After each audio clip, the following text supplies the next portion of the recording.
Though you're going to want to find the background button. You click the background button, you're also going to want to find the one that's a green screen. So click a body option and click the hashtag on the side. Then you're going to want to click body sheet 1 and start screenshotting all of your parts of the character.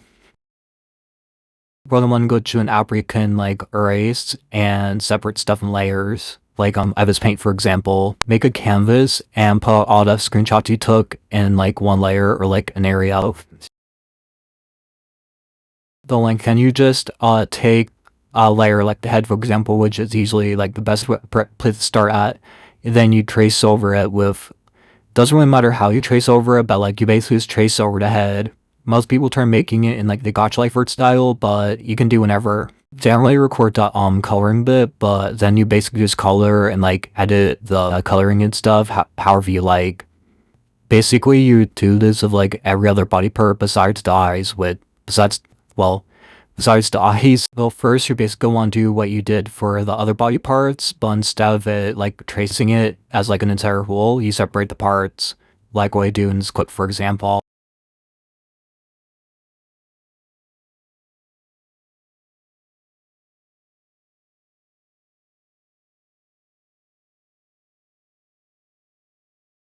And make a new layer for the triangle part by the end of the eye. Then you do the same thing as the bottom lash, but for the like top lash and bottom lash, add like a little blob the same color of your character's skin tone, so it's easier to make blinking animations. Then we're going to make another layer for the iris, which is what I'm currently doing in this clip here.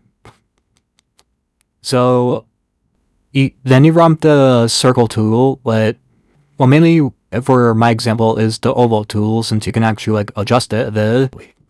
You then like make a little circle thing.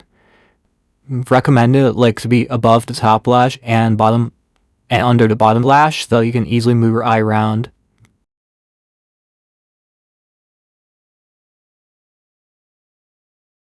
Okay, then for the scalia, basically you want to color in like the entire eye, but here's the thing, you have to like not put like above, but like basically make it fill in like the entire eye shape.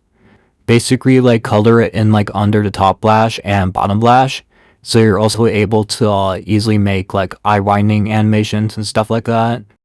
And after you do all that, you're set. Well, no, not only the eyes, but like after you like do all the body parts and the eyes, then you're good to go. Since I didn't mention any of the other body parts, since it's basically like the head. Like you can basically just trace and color it in, but you can also add like a bunch of detail by adding like pictures and stuff. Okay, I'm yapping too much, but you can still add your own like twist to it by like, for example, I sometimes make, for graphic shirts, I take some random photo off Pinterest and just slap it onto like the shirt for my character, which also adds more detail and it makes the character more recognizable.